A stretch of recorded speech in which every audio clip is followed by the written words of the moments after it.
1. 검은 목요일. 1929년 10월 24일 목요일 아침, 미국 뉴욕 월스트리트 증권거래소가 열렸습니다. 여느 때와 다름없이 평화로웠습니다. 오전에 주식 가격이 일제히 내렸지만 한 달 전부터 비슷한 일이 여러 차례 있었기 때문에 사람들은 크게 놀라지 않았습니다. 그러나 이번에는 거의 모든 종목의 주식 가격이 떨어졌고 하락폭은 갈수록 커졌습니다. 검은 목요일 이후 10달 동안 뉴욕의 주가는 폭락을 하면서 8분의 1 수준까지 내려갔고, 주가 폭락의 여파로 인해 세계 모든 도시와 산업이 곤두박질 쳤습니다. 이렇게 길고 파멸적인 세계적 불황은 처음이었습니다. 그래서 그것을 대공황이라고 합니다. 단 한 번 있던 일이어서 첫 글자를 대문자로 씁니다. 2. 비극의 시작. 제1차 세계대전은 짧은 시간에 엄청난 변화를 초래하는 예기치 못한 충격과 같았습니다. 이 전쟁 이후 여러 제국이 해체되었고 최초의 공산주의 독재가 나타났으며 전 세계 계층 및 성별 관계의 변화가 촉발되었습니다. 미국에서 금융시장의 민주화가 제1차 세계대전으로 인해 일어났습니다. 미국에서는 전쟁의 여파로 장장 10년간 잠들어 있던 중산층의 풍부한 돈이 새로운 투자처를 찾아 나가면서 풀리기 시작했습니다. 거기에 기술 개발이라는 불꽃이 일면서 풍부한 돈이 주식시장으로 몰려갔습니다.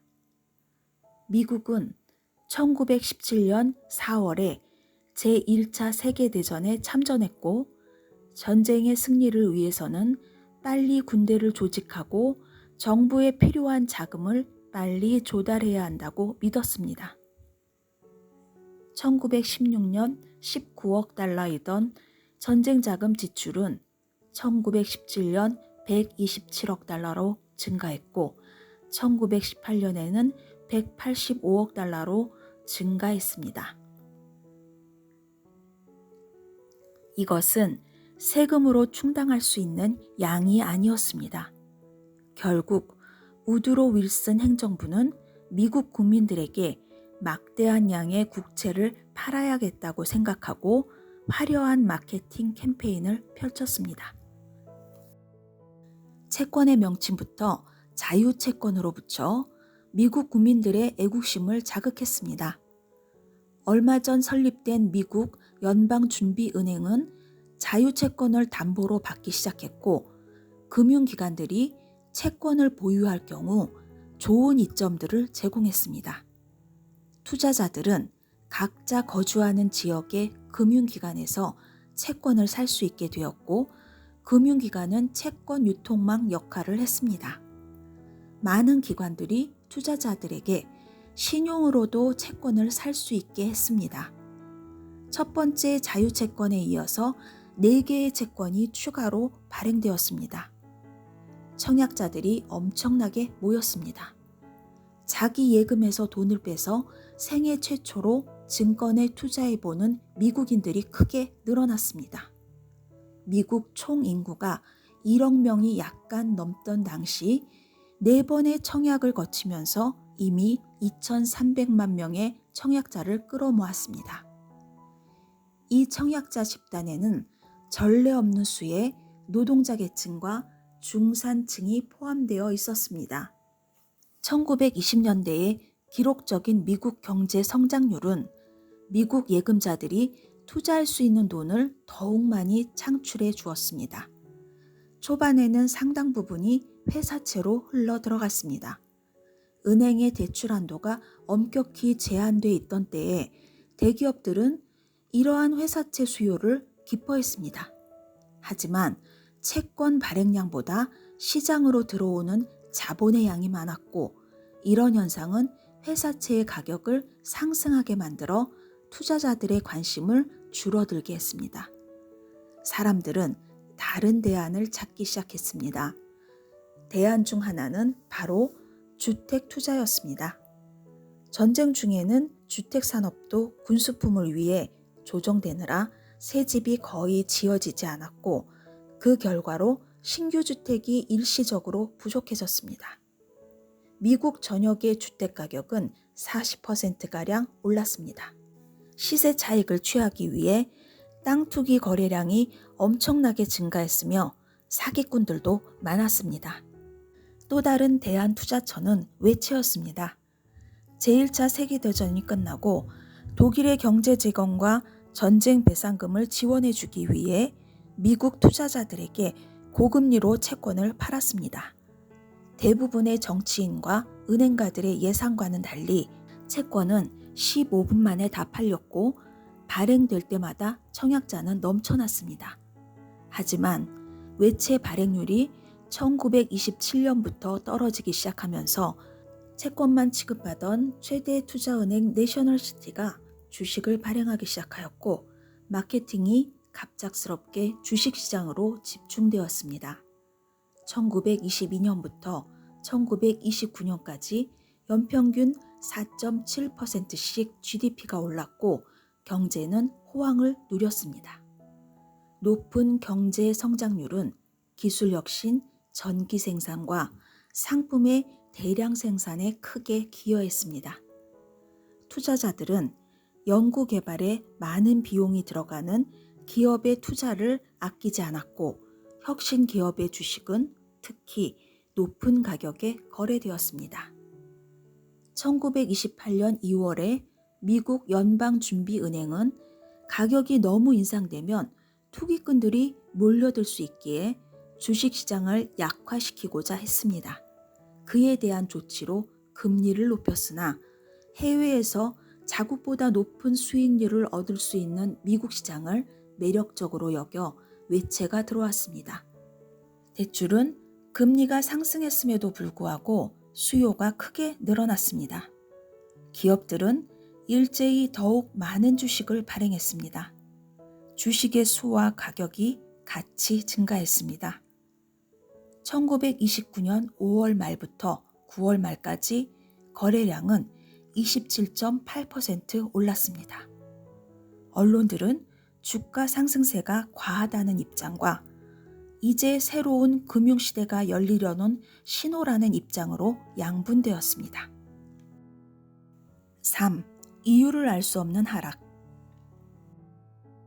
다우지수가 1927년 초부터 231% 증가해서 381.2에 도달했을 때였던 9월 3일부터 지수는 조금씩 하락하기 시작했습니다. 이 정도의 하락은 자연스러운 것이라고 했습니다. 하지만 10월 3일 큰 폭으로 급락하고 불안정한 상태는 10월 22일 화요일까지 지속되었습니다. 10월 23일 수요일 갑자기 뉴욕 증권거래소에서 자동차주가 급격히 대량 매각되면서 주가가 크게 하락했습니다. 장 막판에 이르렀을 때는 광란의 도가니였습니다. 증권가에서 빌린 돈으로 투자했던 거래들은 보유하고 있던 주식을 바로 팔아야 하는 상황이었습니다. 주식 대량 매각 사태가 생각보다 심각할 것이라고 예견한 뉴욕 경찰 당국은 금융지구 전체에 마차와 사람들을 배치하고 월스트리트로 들어가는 입구 한 곳을 폐쇄했습니다. 목요일 아침이 되자 예상대로 수많은 거래자들이 가격을 따지지 않고 팔기 위해 몰렸습니다. 가격 하락 소식이 뉴스로 퍼졌습니다. 오후 1시 반 거물급 은행가들은 회합을 가졌습니다. JP 모건이 주도한 금융 카르텔의 개입으로 손실의 대부분이 빠르게 회복되는 효과가 있었습니다. 많은 사람들은 다음 주가 되면 시장이 정상으로 돌아올 거라고 예상했습니다. 뉴욕타임즈는 월스트리트의 금융 리더들이 붕괴를 막아주었다고 칭찬했습니다. 그러나 다음 주 월요일 아침 장이 열렸을 때 매수자보다 매도자가 확연히 더 많았습니다. 검은 목요일에는 주식 팔기가 어려웠기 때문에 월요일에 매도자가 몰렸고 주가는 뚝뚝 떨어졌습니다. 오후가 되자 미국 연방준비은행도 민간은행도 개입할 생각이 없음이 분명해지면서 주가는 더욱 떨어졌습니다. 언론에서는 위기가 발생할수록 주식을 사야 한다고 조언했지만 가격은 계속 하락하기만 했습니다. 이틀 동안 딱히 이유도 알 수 없이 23.6%나 하락했습니다. 이 수치는 일본의 진주만 공격이 있을 때도 다우지수 하락률이 겨우 6.3%였던 것과 비교해 볼 때 믿을 수 없는 수치였습니다. 주식시장은 1930년을 기점으로 약화되기만 했고 경기는 깊은 침체기로 빠져들었습니다. 4. 버블 붕괴. 기술 변화는 버블을 일으킨 불꽃이었습니다. 1902년부터 1929년까지 미국 내 1인당 전기 공급은 증가했고 전기료도 저렴해졌습니다. 저렴해진 전기료는 대량 생산의 증대와 같이 산업들에 있어서는 유용했고 가전제품을 비롯해서 자동차까지 많은 상품이 생산되었습니다. 회사들에게 엄청난 이익을 가져다 주었고 이윤의 대부분은 주주들에게 다시 지급되었습니다. 주식으로 벼락부자가 된 점원과 간호사의 이야기가 미디어에 나돌자 트럭 운전사, 공장 노동자, 가정주부가 주식 투자에 뛰어들었습니다. 대공황이 터진 시점에 주식에 투자한 미국 시민은 100만 명이 넘었습니다. 자기 돈만 투자한 게 아니었습니다. 땅과 집을 담보로 은행에서 대출한 돈으로 투자했고 주식을 담보로 대출을 받아 더 많은 주식을 샀습니다. 손해를 봐서 자산을 잃은 시민들은 소비를 줄였습니다. 물건이 덜 팔리자 기업은 생산량을 줄이고 노동자를 해고했으며 신규 투자를 미루었습니다. 상점과 창고에는 식료품이 쌓였지만 굶주린 사람들은 거리에 쓰레기통을 뒤졌습니다. 노동자는 일하고 싶어 했지만 기업인은 공장을 돌릴 수가 없었습니다. 부자의 금고에는 돈이 가득했지만 투자할 곳이 없었습니다. 뉴욕 빈민가의 아이들이 영양실조로 죽어갔지만 캘리포니아 농장주들은 석유를 뿌려 멀쩡한 오렌지를 폐기했습니다. 그러나 어떤 이들은 파산한 경쟁 기업을 헐값에 사들이고 가격이 바닥에 떨어진 주식을 매집해 부자가 되었습니다. 대도시 빈민구호소 앞에 길게 늘어선 실업자들은 돈만 없었던 게 아니라 자존감도 희망도 없었습니다. 일자리를 달라고 시위를 해도 소용이 없었습니다. 정부는 공산주의자들이 배후를 조종한다며 경찰과 군대를 동원해 진압했습니다. 정부는 대처법을 몰랐습니다. 5. 수정 자본주의로 변경. 대공황은 금융거래와 상품 교역의 통로에 따라 세계로 퍼졌습니다. 세계 교역량은 줄었고 모든 국민 경제가 불황에 빠졌습니다. 저마다 자기 욕망을 충족하게끔 허용하면 보이지 않는 손이 사회 전체의 부를 최대로 키워준다는 애덤 스미스의 말은 틀린 말은 아니었습니다. 19세기 자유방임 자본주의 아래에서 생산력은 올라갔습니다. 공급량이 많으면 가격이 내려가고 가격이 내리면 소비자는 그 상품을 더 많이 찾게 되고 기업은 공급량을 줄이며 새로운 균형 가격을 형성시킵니다. 반대로 가격이 오르면 소비자는 그 상품을 찾지 않고 그러면 기업은 가격을 내려서 균형 가격을 형성시킵니다. 기업은 끊임없이 소비자가 반길 만한 새 상품을 만들고 혁신 경쟁을 벌이며 사회의 생산력은 꾸준히 높아집니다. 사회 전체의 생산 활동을 계획하거나 통제하는 것은 사회에 해를 끼칠 뿐이라고 주장했던 보이지 않는 손 이론은 대공황 때 흔들렸습니다. 루스벨트 대통령은 국가를 최후의 보증인으로 내세워 금융산업의 혼란을 잠재웠고 대형 토목건설 사업을 벌였으며 가난한 사람들에게 보조금을 지급했습니다. 자유방임 자본주의는 수정되었습니다. 시장경제는 내버려 두어야 번성하는 야생초가 아니라 세심하게 관리해야 할 온실의 화초로 인식되어졌습니다. 대공황 이전의 미국은 그 어떤 복지 제도도 없었지만 1935년 고령 빈곤층을 지원하는 최초의 법률을 만들었고 가족수당과 실업보험을 포괄하는 사회보장법을 만들었습니다. 기회균등을 실현하기 위해 의무교육 제도를 확충했습니다. 독점 대기업이 소비자를 착취하지 못하도록 독점금지법과 공정거래법을 강화했으며 교통, 전신전화, 도로건설 사업 분야에서 정부의 역할을 확대했습니다. 미국의 자유방임 자본주의가 수정자본주의로 변경되었다고 할 수 있습니다. 6. 반복되는 버블. 참혹했던 대공황은 제2차 세계대전 속에서 끝이 났습니다. 수정자본주의로의 진전은 있었으나 무역을 둘러싼 분쟁은 끝나지 않았습니다.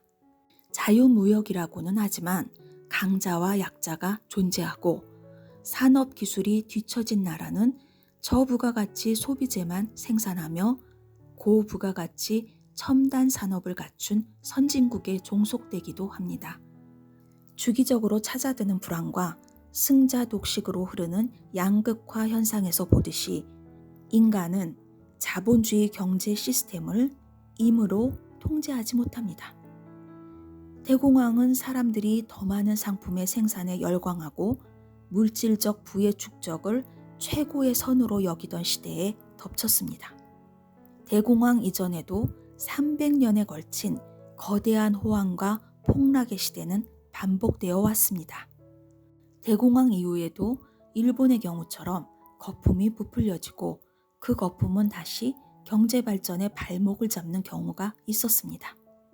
사람들은 돈을 쫓아 부동산 투기를 하고 주택 매매를 통해 거둔 세금에 눈이 멀어 각국 정부는 버블을 터뜨리기를 꺼립니다.